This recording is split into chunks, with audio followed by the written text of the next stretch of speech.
I can hear you. Hi, Anton. Yeah, I can hear you as well.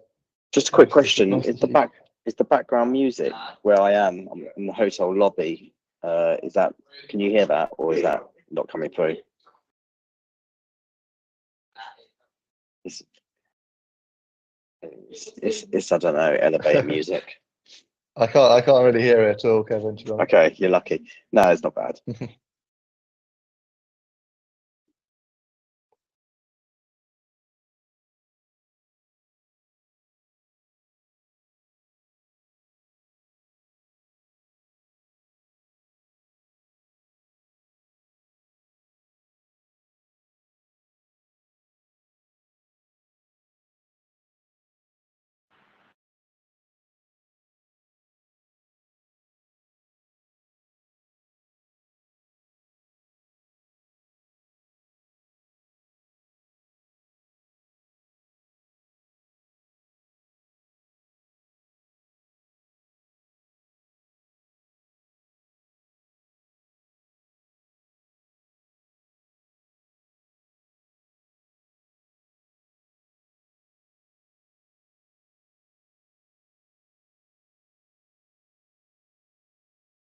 Right. Can everyone hear me?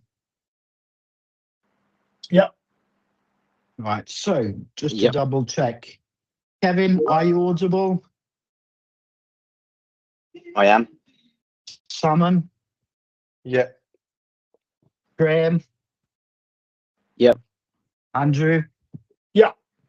Amazing. We've got the whole team here, the absolute dream team. Thank you very much for joining us today, gentlemen. Really appreciate your time. We are doing Startup Legal Q&A 09. So it's our 9th session. We do this every month, second Friday of each month, where we seek to help UK startups with whatever questions they may have in terms of navigating the absolute legal minefield that it is to defend and protect and look after your startup business. We're going to be here for the next 57 minutes now, where myself and these 4 amazing legal eagles will take questions from the audience on anything to do with the legalities of running your business. By the way, there are no wrong questions and there's no need to be shy because it's a learning curve for us all. In terms of questions that you can ask our team today, they can literally be on anything to do with UK startup law. By the way, we're not here to give legal advice per se, but simply our opinions based on the experience that the legal experts here have. And 2, this will be available post Q&A. In terms of today's questions, they can be on anything from incorporation to founder agreement, shareholder rights, IP protection, term sheets, compliance, regulatory, other requirements, non-disclosure agreements, employment laws, legal documents, I guess templates in general, contracts, or even disputes between between co-founders or investors or board and so on. For those of you that are on the live streams, please be aware that unfortunately we are unable to monitor your questions here live. So if you do have any questions for us, you would have to join us from whether you're on LinkedIn, YouTube, Facebook, or Instagram. You'd have to join us here on Microsoft Teams. There are links on those live streams, but probably the quickest way for you is to simply go to our website, startuptoscaleup.club. Scroll down a little bit, you'll see today's session, which is Startup Legal Q&A 09. Click join, quick registration on Luma, and there on you'll be able to tune into our call. We are on Microsoft Teams, it's audio only, so it's not only the most secure comms, but it's also easy for you to tune in from wherever you are, whichever platform or device, and it doesn't matter whether you're listening to music like Kevin is, or you're changing baby nappies in Glasgow, or walking your dog in Surrey, or working from a shared office in Liverpool, or cooking lunch in London. The idea is quite simple. We're here to help people and founders who want to get to the next stage of their startup, but they want to make sure that they're protected from a legal perspective. Now, if your questions today are not on the legal side of things, please save them for the other conversations we run. On Mondays, it's talent. On Tuesdays, product and tech. On Wednesdays, it's growth. On Thursdays, it's fundraising. Second Friday of each month is, as you can see today, it's UK startup law. And third Friday of each month, that's next week, it's UK startup finances. They're all from 12 to 1 p.m. UK time. They're all available on our website, startuptoscaleup.club. And by the way, when you're there, you may also want to join our WhatsApp community. We've got some amazing groups of founders, investors, operators, of course, our brilliant panelists / mentors, that some of whom you see here today. And it's obviously easy and free to join for anyone. I'm actually going to also share in the chat now a group that we have specifically created on WhatsApp for our legal Q&A, and therefore for legal matters for startups to discuss later, or perhaps send questions in advance, or anything to do with the legality of your startups. Now, we've been doing this for 4.5 years, just over 4.5 years now, and we've had about 290,000 people that have joined us so far. We've answered about 3,000 questions from founders like yourselves, and none of that would have obviously been possible without people like Kevin, Graham, Saman, and Andrew. So if the chaps would like to drop their LinkedIn URLs in the chat, and maybe a brief sentence about what your strength or main legal practice does, that would be great. And perhaps people might want to reach out to you. What else? In terms of today's agenda, very straightforward. We'll have some quick introductions. Open it by asking the panelist for one do and one don't when it comes to early stages of legalities in your startup, and then we'll start taking questions from yourselves. The way we take questions, it's here on Microsoft Teams. You drop your question in the chat. We then give you the mic, and you can then go ahead, introduce yourself, and ask our panel. So without further ado, my name's Anton Cole. I'm an Albanian in London working with startups. Normally right after they get investments, I embed within their teams and help them hire and keep the right people. I also do some growth advisory work with a few other startups and accelerators, and I've helped some angels and family offices with their due diligence and assessments. We'll go in the same order that we joined. If I'm not mistaken, I think we had Simon, Kevin, Graham, and Andrew. I hope I got that right. Take it away, gentlemen. Hi there, I'm Sam, and I act as a fractional general counsel for early stage, high growth tech companies in particular. I've worked in regulated spaces and specialize in all the things startups need to know. I think in terms of a quick do's and don'ts, I think for early stage startups, I think one of the key things to think about is your intellectual property and what is it that you're sort of building value in. So making sure that is owned by yourselves and it correctly protected in terms of trademarking and things like that. And then in terms of a don't, there's probably a few, but I guess just think about the implications of things from a legal perspective before you dive into a project. So whether that's personal data when we're starting to process customers' data, or whether it's IP, which I've mentioned, or something else, I think it's just don't ignore the fact that you need to build a process that is legally compliant, ideally from the start, so that you don't have to kind of fix problems as you've scaled something along the way.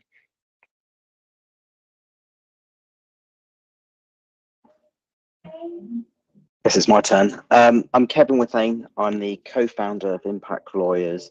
We're a legal and business services consultancy, although we're going through the ASRA regulation to be regulated, an ABS regulated law firm.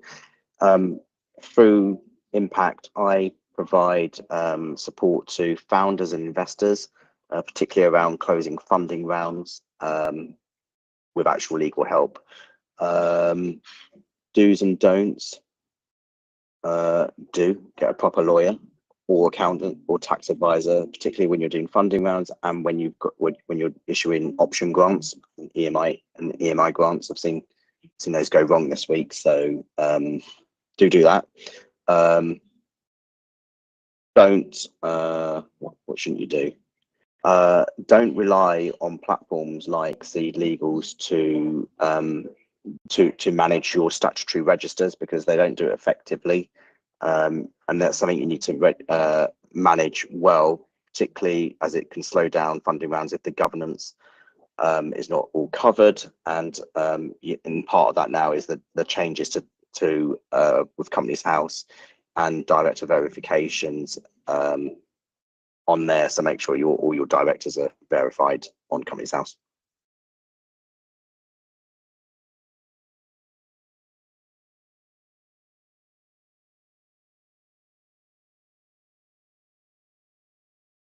Hi everyone, this is Graham Halliday. I'm a partner at Marriott Harrison. I specialise in venture capital. I do a little bit of M&A as well. Marriott Harrison are one of the most active and well-known law firms in the VC space. We have well-known funds like Borderton, Northzone, Accel, Berenjaya. In terms of dues, before you enter into investment round, do get legal advice on the term sheet. Quite often founders just sign sort of term sheets after discussing with investors, perhaps without fully appreciating the implications of what they're signing, and it's very hard to sort of throw back on what's been agreed in term sheet when you get to the long form legal documents. So do get a legal advisor to look into that. Second of all, something I've sort of seen more recently is a thing called employees of record. When you're employing individuals overseas and you don't want to set up subsidiaries, there are certain companies which can employ people for you, and that's all very good and helpful and useful. But don't do that before properly assessing the implications of IP and employment rights. For example, you want to actually make sure that any IP that person creates actually comes to the business, and also making sure that you've got the sort of ability to employ and dismiss people as you see fit. Thanks all. This is Andrew Pannell at Hainsboone. I'm a partner in Hainsboone's London office, focusing on venture capital work, emerging company support. Hainsboone is a UK-US law firm headquartered out in Dallas, Texas. So we do a lot of work both in the UK and also in the US when it comes to UK businesses that may be looking to scale up into the US market, including things like corporate structuring around Delaware flips, that type of thing. I also cover the sort of the journey across emerging companies from early stage funding rounds and down the road through to exit and or IPO as well.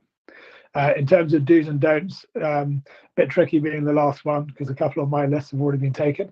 But in terms of do's, I think the two things I would say is, one, when you are looking at a fundraising process or looking at fundraising requirements, I look really closely at your cap table and the dilution projected. And I always sort of say to try and almost work backwards. So maybe look at your potential Series A position and look at what level of dilution you're likely going to need to factor in terms of, one, external investment, and two, things like ESOP in terms of incentivization for key team members, co-founders, that type of thing. And the second thing I would say is surround yourselves with a really strong advisory network as well. There's that phrase, you don't know what you don't know. And the more you can educate yourself, whether that's with legal, tax, accounting, fundraising, all of those type of people within the ecosystem. There's a huge amount of resource available. So I'd really use that upfront, some of it free, some of it not, to position yourself in the best manner possible. In terms of don'ts, I was going to say the term sheet one, which Graham has used, but I think that's where the real value of a corporate lawyer advisor is at term sheet stage and helping with that element, because when it comes to doing the definitive documents after that, largely the train is in motion. So get someone involved early, I would say, is going to be where you can get some real value out of your legal team. And the other don't is, it's very tempting to take the money from investors, but I would be careful about who you take money from. Really scrutinize whether they're the right type of investor fit, and don't be shy to ask questions back of them as well, because it's a two-way process, and look to validate that those type of investments, how they've acted both in good and bad times with their portfolio, and getting third-party validation. Thank you. Wow, we're on fire today. Thank you very much for that, gentlemen. Really appreciate that. Okay, we now have 43 minutes to go, which means we've only got time for a few more questions. And therefore, I'd like to encourage you all, especially those of you on the live streams, whether that's LinkedIn, YouTube, Facebook, or Instagram, to join us here on Microsoft Teams.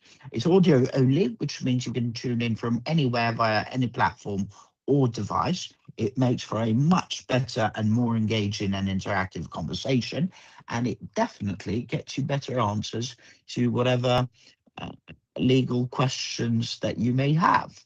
Now, quickest way to do that, it's to go onto our website, startuptoscaleup.club. Scroll down a little bit, you'll find today's session, Startup Legal Q&A 09. Click join. It's a quick registration on Luma, and there you'll find the link to our Teams call. Once you're here, and for those of you who are here already, simply drop your question in the chat. We'll give you the mic, introduce yourself, and fire away with whatever question you have. Your questions today can be on anything to do with the legalities of running your business, whether that is, I don't know, let's say from incorporation to founder agreement, shareholder rights, IP protection, term sheets, compliance, regulatory, other requirements, non-disclosure agreements, employment laws, various legal documents and templates, contracts, or perhaps some disputes with co-founders or investors and boards and what have you. There literally are no wrong questions and no need to be shy, because it's a learning curve for us all. If, however, your questions today are not on the legal side of things, please save them for the other conversations we run. Mondays, it's talent. Tuesdays, it's product and tech. Wednesdays, it's growth. Thursdays, it's fundraising. Second Friday of each month, as you can see today, it's UK startup law. And third Friday of each month, it's UK startup finances. They're all from 12 to 1 p.m. UK time, and they're all available on our website, startuptoscaleup.club. We've actually also got some interesting WhatsApp groups that you can join. There's a WhatsApp icon at the top and bottom of our page, startuptoscaleup.club. And I've also put the link to our legal Q&A here in the chat on Microsoft Teams too. Now, without further ado, let's move on to some questions that were sent in. So question one, and it's in the chat, so I'll read it out loud for the live streams, but it's in the chat for the panelists to read if you'd like. So this is an agri-tech startup in Lichfield, Staffordshire. It's about IP basically. So they go on to say protected data related IP in precision farming solutions. That's the theme. The question they have goes on to say we're an agri-tech startup working on developing a precision farming solution that will collect and analyze large amounts of data to optimize crop yields. However, we're unsure how to protect the data we collect and the algorithms used to process it. What are the best ways to protect the IP related to our data collection methods and algorithms? Should we file for patents, Or would it be better to keep some aspects confidential and protect them as trade secrets? Interesting.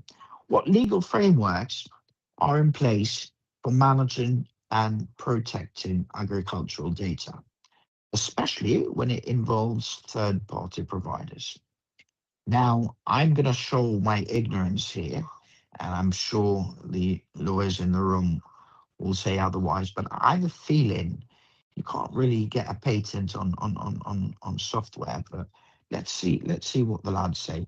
Maybe we can start with let's start with Kevin, then Simon, then Andrew, and last but not least Graham, please. And if we can take about a minute each, team, that would be great.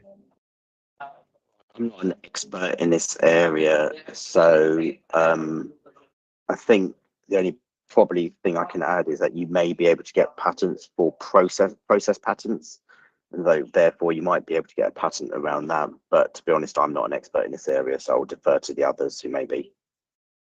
No, that's great, Kevin. And by the way, the others as well, fellas, if there's something that is not really your bag, it's much better to pass than for us to try and kind of guess stuff. I think we said Kev, then Simon, then Andrew, then Graham, please.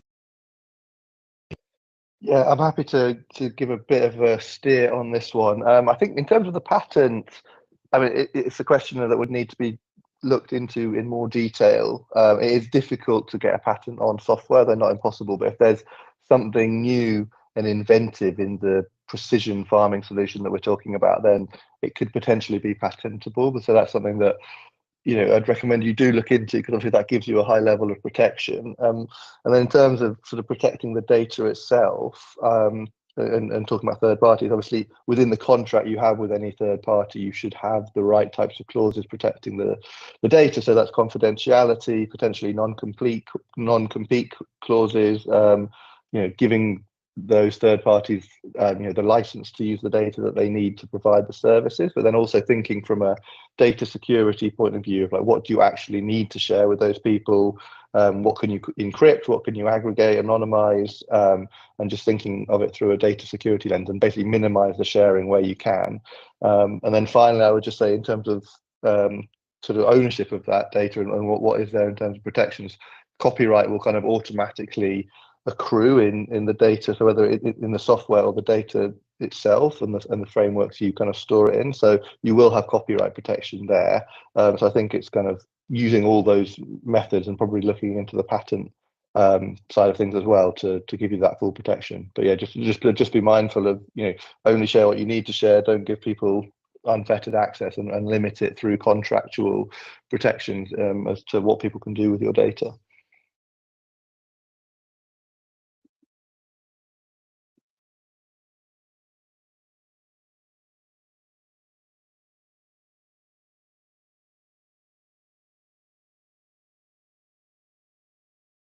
So it's Andrew and then Graham, please.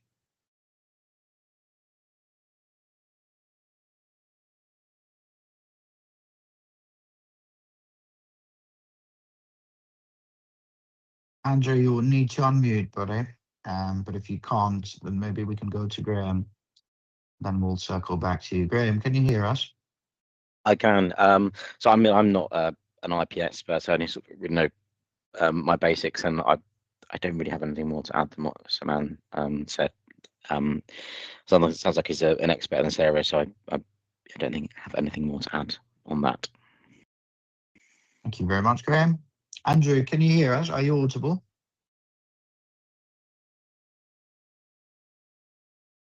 Okay, if you are unable to unmute, maybe try and leave the conversation and then come back in, or if you can text in the chat, perhaps, just so we can understand what's going on with your audio. If not, we'll move on to our next question. That is in the chat as well, but I'll read it out loud for those on the live streams. So this is from somebody in Nottingham.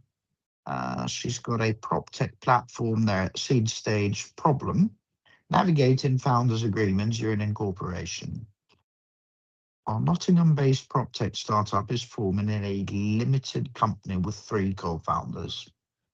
How should we structure our founders agreements to address equity splits decision making, mind you, I've copied this here, so it didn't take that into account, but decision making was in bold and underlined, and dispute resolution was also in bold.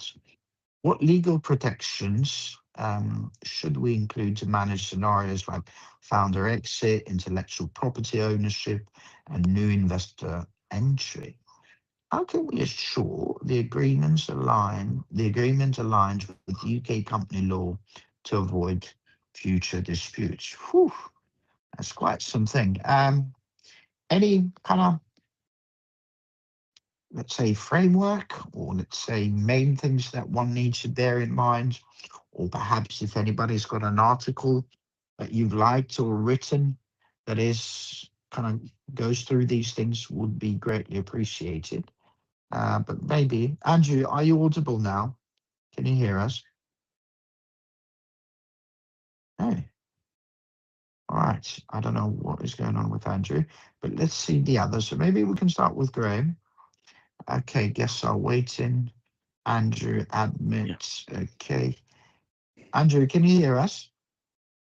No, let me make you in the other one. Hang on. Where is Andrew? Make presenter, change. What's the panel? Can you hear us now? Yes, apologies for that, technical issues. Thank no you. worries. Happens to the best of us. Now, I'm not sure if you heard the second question, so don't worry about the first question. Yeah. Unless there's something that, you know, No, it's fine. it's burning your pocket or your head to answer it. So we move on to the next one. Sure. Right. I'll read it out loud again, in case you didn't hear it, because I think you joined after. So this is, and by the way, it's in the chat. I don't know if you can see it, but I will copy and paste again in case you can't see it, because it was posted before you came in. So, PropTech platform, Nottingham seed stage. Problem they have, or challenge they have, is navigating founders agreements during incorporation. Question is, our Nottingham-based PropTech startup is forming a limited company with 3 co-founders. How should we structure our founders agreements to address equity splits?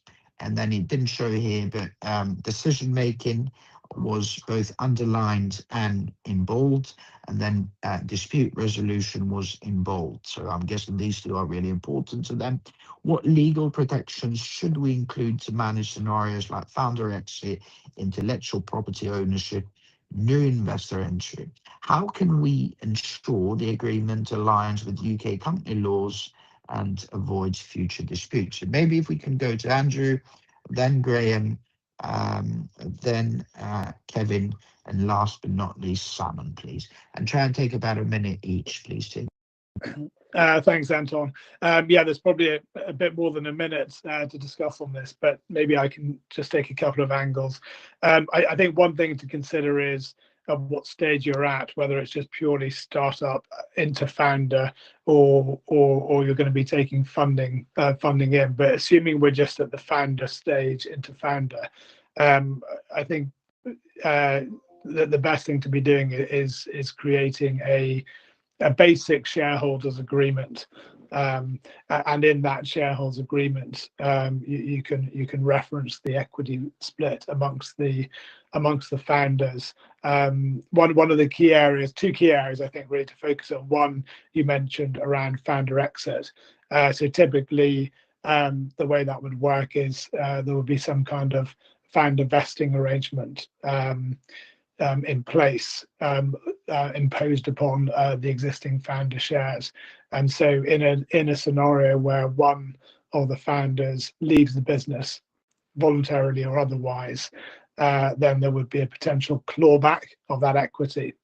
And that will depend on whether someone's a good leaver, bad leaver, a bunch of specific items. But that's one way to deal with that situation. And the critical thing really for the business going forwards is that let's say a founder has 33% of the business. If they leave quite soon, you'll want to be able to take that equity back as a business so that can be redistributed to a replacement co-founder or other key hires in the future, to avoid a situation where equity is sitting on a cap table sort of dead weight and not creating any value.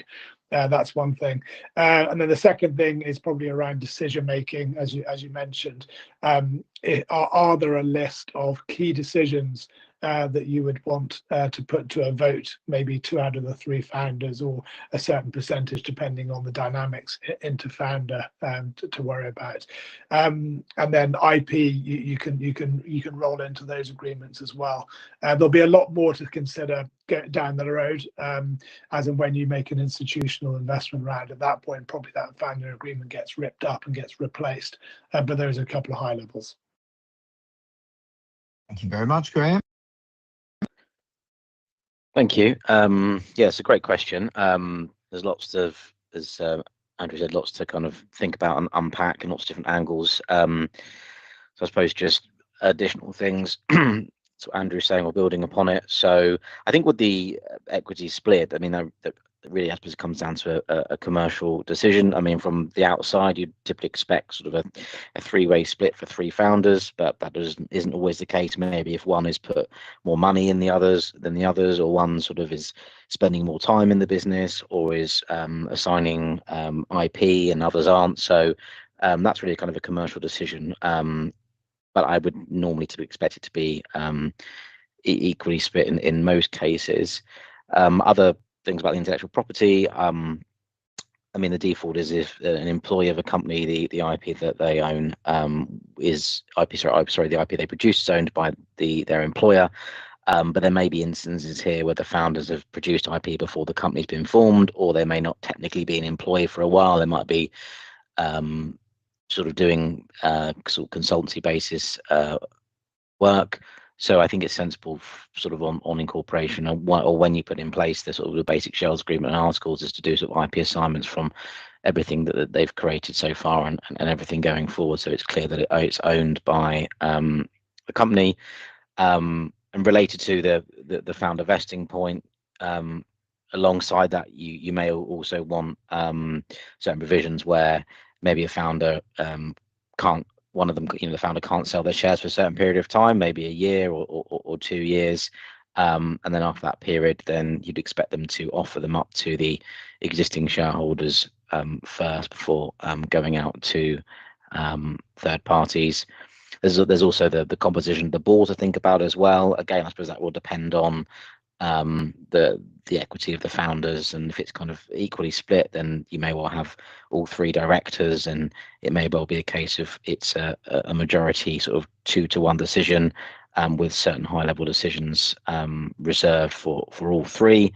And then if you have an investment round, you'd expect everyone to be equally diluted. And it may well be the case the investor comes in and wants to put someone on the board, or they may want ask for the board to be reduced. But there's lots of things to think about. I'm sure others have got other things to add as well. Thank you very much. Just before we go to the others, if you know, please answer this, or we can circle back to Graham. In terms of the bracket on selling shares and basically founders not being able to sell them for a certain time, is there a rule of thumb at the moment in the UK? And if there is, what is the time frame people go about it? So I think we said Sam, and then last but not least, Kevin, didn't we? Yeah, so to answer that question, I think you'd potentially expect, and again, it depends on if someone's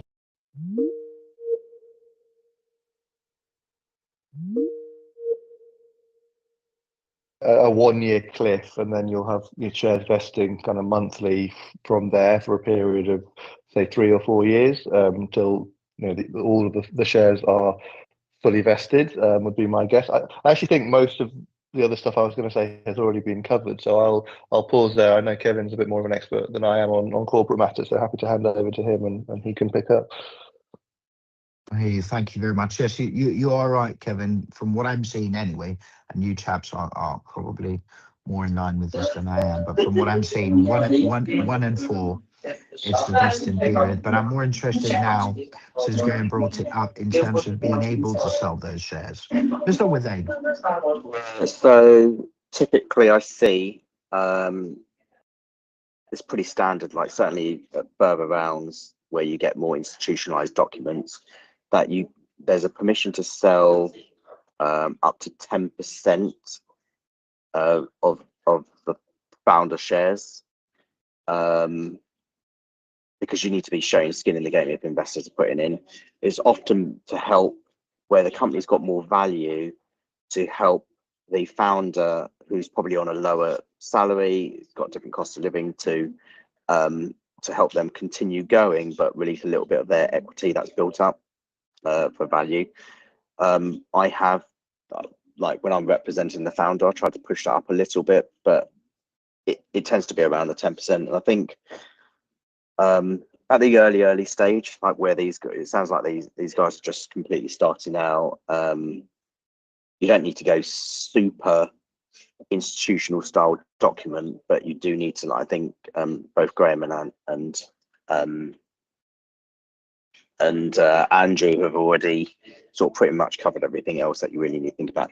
But definitely put the get those IP transfer agreements, and if you're going to be employees of the company as well, definitely do your direct services agreements, and all of those documents should be done around the same time, because it makes it easier when you're setting up your articles to put in the good leaver provisions and all of those things in there, and then cross-referencing them in the other documents.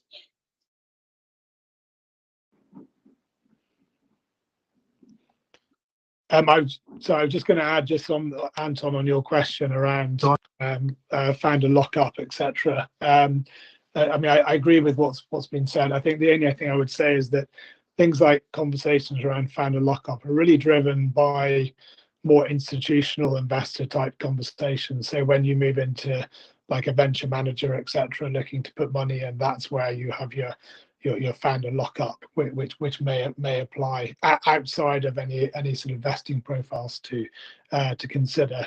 At the super early stage, I mean, you could potentially get away with not having actually a founder lockup at all.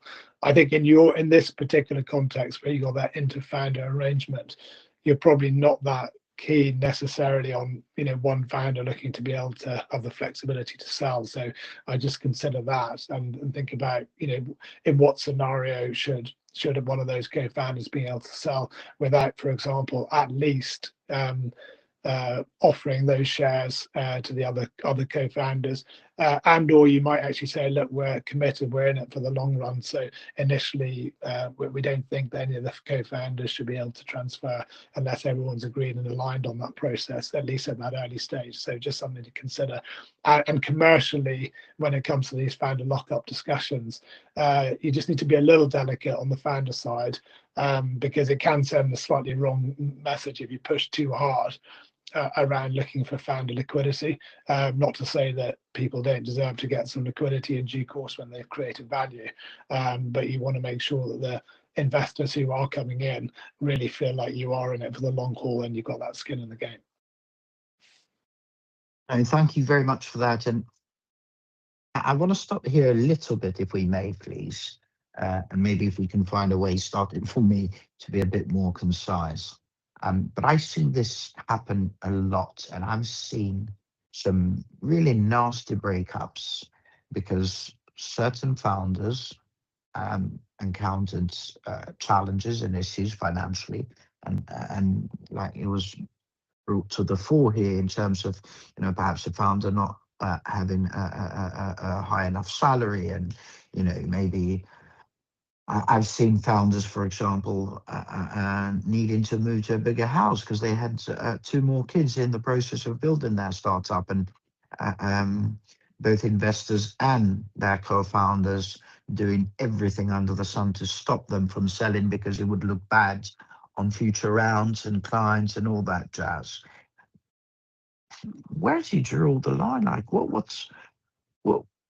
what is the norm at the moment, and how can you kind of protect both sides, the founders that needs to sell as well as the company. Any thoughts? I'm not going to tell you which order. You're welcome to just take the mic if you want to. So I think this is something I see often. Yes, Kevin. So I think ultimately, is it Graham that just said, like, it is you have to show the investors skin in the game. But if you've got a relation, no, ultimately you want to have good relationships with all the people on your cap table. So you should talk to them. I don't know. I don't think there's a standard around for this, but I think if you go to because ultimately your investors want you to be focused on the business and building value for yourself, but also for them. And so if you're stressed about, like, you can't move house, you can't do this, you can't do that, you can't afford to be where you are, I think they'll be amenable up to a certain level, and you've got to judge that. And ultimately that's a skill of a founder, to understand where the balance is, and discuss those issues with your investors, who are your partners as well. Yeah, no, I agree. Sorry, it was Andrew actually who said that before, but I'm sorry. No, don't worry, it's all right. Yeah, I mean, I think that makes sense. I mean, one thing I would probably say is that it's not unusual maybe to do some kind of secondary component in the context of a future round. So if you're doing that next fundraise, a convenient time to potentially look at liquidity might be to mix a primary and secondary round, at which point a founder might be able to take some money off the table at that stage. But yeah, I think the communication is the key thing, actually being pretty upfront and straight up around it. And if you've got the right investors on board, they should completely understand that and be supportive, you'd hope. Actually, I've actually experienced this as an investor, where one of my investees, they were renting accommodation, they were looking to buy property, and they ended up needing to release a little bit of their equity, because it was still quite early stage, but they were, I think, like 20 or 30 grand short in deposit money.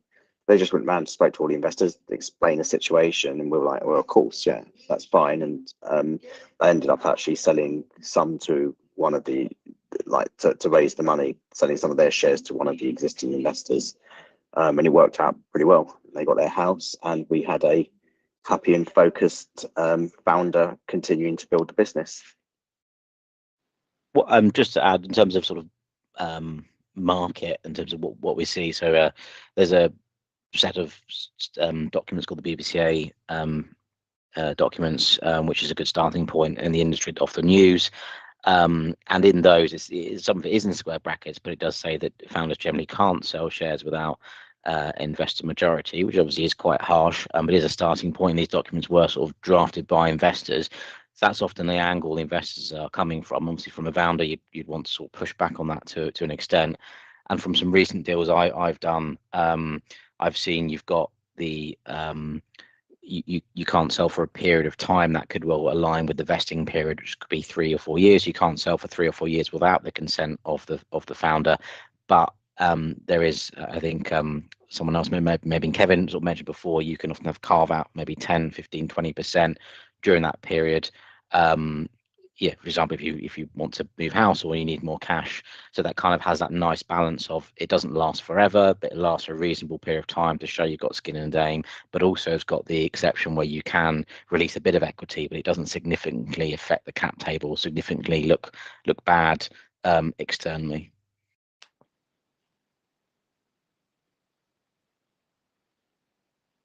All right, thank you very much for that. We will now move on to our next question. But before we go on to the question that was sent in, we've got a question in the chat. Tanweer says, my mic is unfortunately not working. What would you advise in a scenario where you find out a year after incorporating the company, which is currently dormant, that you find out another company was formed with the same name, same services, and in the same location? How would you identify, healthy competition from copying the business idea? What protection can I seek at the very early stages? Advise on navigating this issue. other company was formed after you incorporated company. Right. Well, tell you what, let me see if I can give you the mic, because in my knowledge, and again, I'm probably showing my ignorance here, I've just allowed your mic, Tanweer, so you should be able to be audible. But I don't think you can register a company with the exact same name on Companies House unless a company has been stricken off. Is that right, gentlemen? I don't know. Let's start with Salman, Graham, Kevin, and then Andrew, please. Any thoughts on this? Yeah, just briefly on the company name thing. I think you're right, Anton. As far as I'm aware, you can't register the same name, but maybe a similar name or something. I mean, this is a tricky one. So if you haven't obtained, a trademark protection, or I'm a bit confused between the fact that the company's dormant, but that this other one's offering similar services. So there may be some protections you have applied for that would be triggered. But I think just company name aside, if it's just doing a similar service, but they haven't actually stolen any or taken any intellectual property, data, breached confidentiality obligations, I'm not 100% sure if there are specific protections you could have, but it's something probably you need a bit more information on at this stage to find out. So Tanweer, if you've got more information, we can probably help you a little bit more. I hear. Tanweer, can you hear us? Are you audible now? I've given you the mic. Yep, go ahead. Hi there. Can you hear me?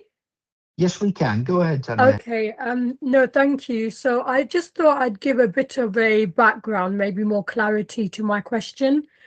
I incorporated the company approximately 1 year ago, and I found out fairly recently that 6 months after incorporation of my company, there was another company incorporated in the same location, offering the same style services. So it had my company's name, but they put a plural. So they put an S after it. For example, Fair enough. shops. Then there's nothing you can do. There's Right, nothing you can okay. do about it unless you had a trade registration. I don't know if the lawyers here want to chime in, but in my knowledge, or to my knowledge, rather, Yeah. shall I say, I believe there's nothing you can do. I mean, you can maybe pay a lawyer or somebody to send a letter and just scare them off and hope that they'll kind of take it, but I don't think you can unless you had some trade secrets, registration or something like that. Did anyone else want to chime in on this? Yes, Graham. The only thing was that I'm not an IP expert, and maybe Simon will be able to sort of give more information on this. But I think it is right that it is tricky if you haven't got sort of registered trademark of that company name. But I believe there are certain other angles much harder to pursue and maybe quite costly. But I know there's something called passing off. So if this company has set themselves up and they're doing something very similar and they've got almost an identical name, and essentially if the public think they're the same company as you, that I believe there are certain avenues to pursue under a something called passing off. So they're passing off as your business. So there might be an option there. I think it is quite hard to pursue, but that's maybe an angle. It is very hard. You're absolutely right. Plus, also, Tanweer says that the company is dormant, so you can't really go out there and try and claim that, can you? Oh no, sorry, it's that my company is currently dormant only because I'm working on the website. Yeah. No, but that's what I mean. If the company is dormant, you can't go out there and claim that, public is thinking that this is your company. Does that make sense? Yeah, it does, yeah. I don't know if anyone else for you, wanted to chime in. maybe. Yes, Kev. I'd say I guess the risk for you is now that if they're actively in the market with that name, they probably have the stronger position in some senses. But at the end of the day, is the name exactly the same name as what your brand is going to be? Yeah, it's exactly the same name. The only difference is they've added a S on it. Yeah, I mean, you could try and register a trademark first. They may not have done that, but Yeah, I'm going to defer to Interesting. Samir if Yeah. he's got some other tactics, but Yeah, I agree with what the guys have said. The passing off is a tricky thing to do, and if you don't have an established presence in the market, it's hard to say that someone's kind of being confused and thinking that, you know, your business, their business is your business, kind of thing. So that might be tricky. I think, as Kevin said, like if you go and put a trademark application in, if it's a trademarkable name, then you might get kind of like, you know, first past the post rights in terms of that name, and then you could potentially issue a cease and desist letter or something like that. But again, it has to be, if it's a descriptive name or something like that, that might also be tricky, but it's definitely worth having a look into, and happy to chat about it offline and see if that's something we can help with. But yeah, I think there are potentially options there, but it's tricky if they are just doing, and I don't, might again be helpful to know like what the services are and that sort of thing. If they're just doing things without having, interacted with you or taken customer data or your special source effectively, then they're potentially just doing something similar, which isn't necessarily kind of anti-competitive or in breach of any specific legal requirement. But again, happy to dive into a bit more detail offline, maybe, if that's helpful. I think, Thank you. Yes, Fanway. yeah, no, thanks for the advice. It's been really helpful. I think the last thing I just wanted to add is, say, for example, if I do finish my website and I do go live with my services, is there any chance that that company can then come back to me and, like, in a sense, claim on me in terms of trademarks or legalities? If they have a trademark registered, yes. Right, okay. So essentially, I need to look into that more deeper then before I get my website out there then with my services, I'm assuming. That is true, but also another thing I've seen, and I'm sorry because I'm going over the lawyers now, but I've seen cases of people having a trademark and still not being able to stop other people, because it just gets too complicated. Have you got enough money to spend on lawyers and doing all that stuff? You don't. So my advice is focus on making your position stronger in terms of getting some business out there. And if the name is not the end of the world, and if you can change it a little bit, why not? Sorry, I know I'm probably kind of taking a shortcut here, and I don't know if the lawyers agree with me, but that would be my go-to. Lawyers, any thoughts on this? Yeah, I'll quickly add, like, you're not out in the market. You've spent some time on a website, but it's not out there. You might want to think about rebranding that website, because ultimately, look, the name of the company doesn't necessarily have to be the same as the name of the brand itself. For instance, I have a client, the company, the brand is 29 Acacia, and the company's Biomaterial Limited. Like, they're completely different names, but the brand is out in the market. Really, the brand is owned by the intellectual property behind that. The trademark and all, and the other things are owned by the company. Yeah, the only thing I was going to add just very quickly is, obviously, I think it makes sense if you can try and reposition the brand a little bit commercially, but also if you want to be super safe as well, the other thing you can do, you can very easily change the name of your company as well.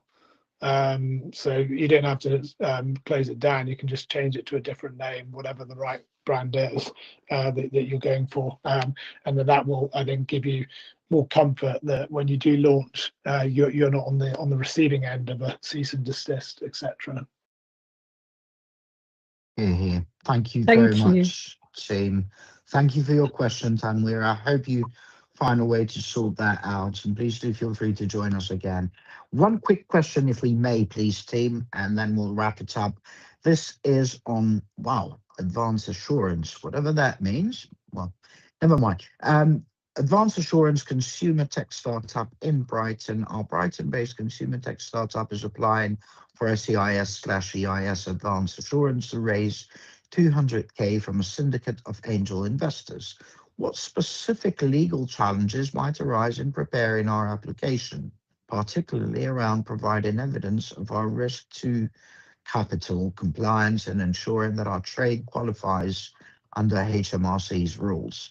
How can we mitigate risk of rejection due to ambiguities in our business plan? And what fallback options exist if HMRC refuses advance assurances before the round closes? Wow, this is quite a tricky one to unpack, I guess. But let's start maybe, right, so Kevin's unmuted. Let's start with Kevin, Andrew, Simon, and last but not least, Graham. I'd say mostly lawyers don't do the USCIS or EIS advanced assurance like you'd work with accountants, where you can do it yourself.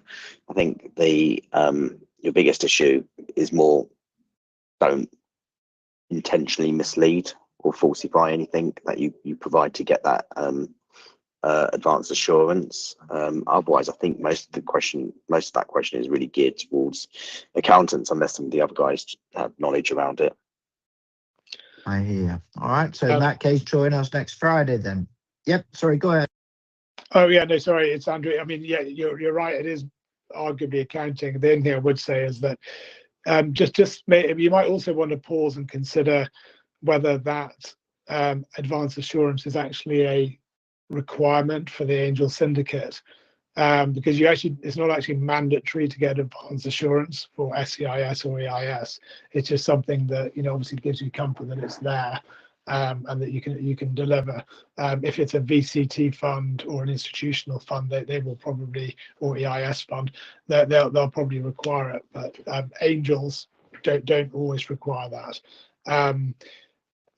Yeah, so I think that there's that. I mean, risk to capital, I think you just need to make sure your company capital structure is super clean. So if you've got a simple ordinary class of shares, then your investment document shouldn't have any concerns really around some of those sort of situations as well.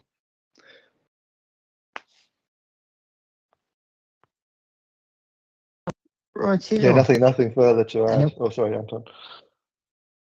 No, that's fine. I was just about to say that because it sounded like no one else had anything else to add. We are now 3 minutes before we get on to 1 p.m. So maybe some parting words, gentlemen. Let's start in the same order that I think we joined. So I think it was Simon, Kevin, Graham, and then Andrew, right? Any parting words before we let you go, fellas? Nothing in particular, just thanks for a great session. Thanks for having me, Anton. Really enjoyed the conversation. If people do have follow-on questions, or if you want to talk about that trademark application or anything, do feel free to reach out on LinkedIn. Always happy to have a follow-up conversation. And I think that the people who've joined and asked these questions, you're thinking about the right things, and that's good. And it's important to document things as you start, and I think that does avoid the founder fallouts and potential issues down the line, and things like getting the IP owned by the company at the outset and stuff. They're all super important things to do, quite easy to do at this stage, and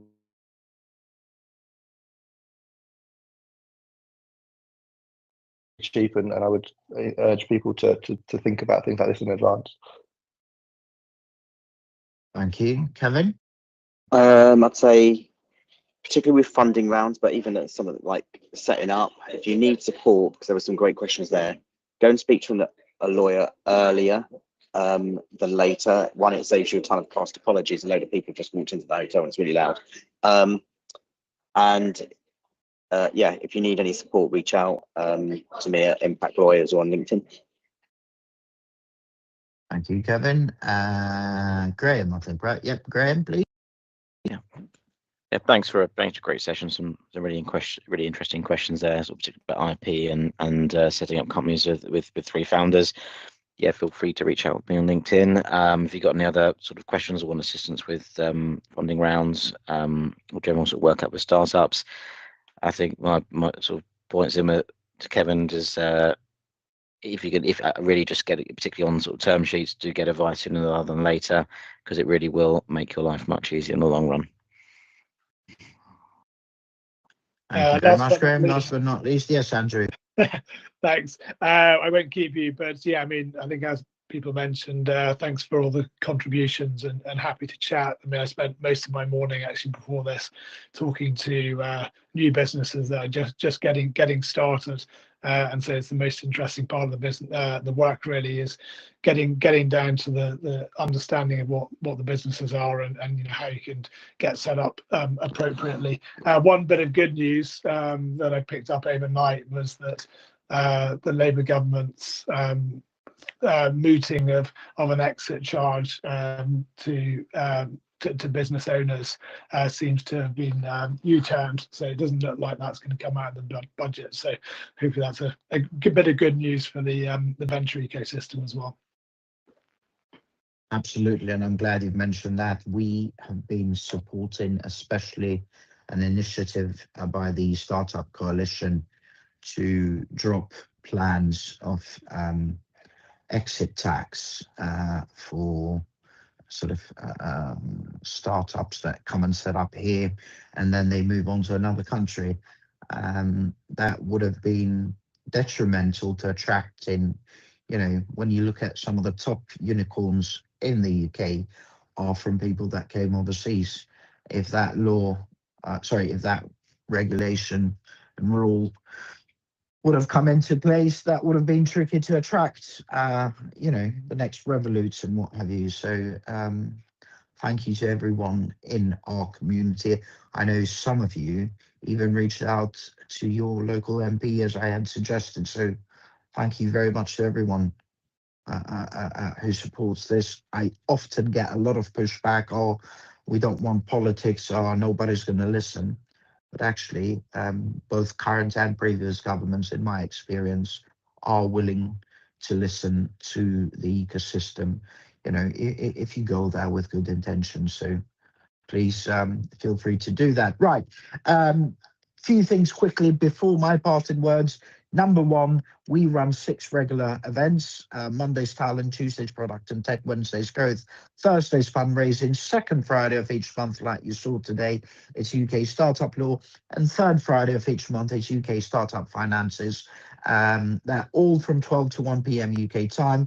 They're all available on our site, startup2scaleup.club, or you can search on Luma and register there to make sure you get future alerts. We also have a WhatsApp community with some amazing groups for you to connect with fellow founders, investors, operators, our brilliant panelists and mentors, such as the 4 lawyers today. And you can obviously register, as I said, to any future sessions on our website. Hopefully you'll be able to join us on Monday for Startup Talent Q&A.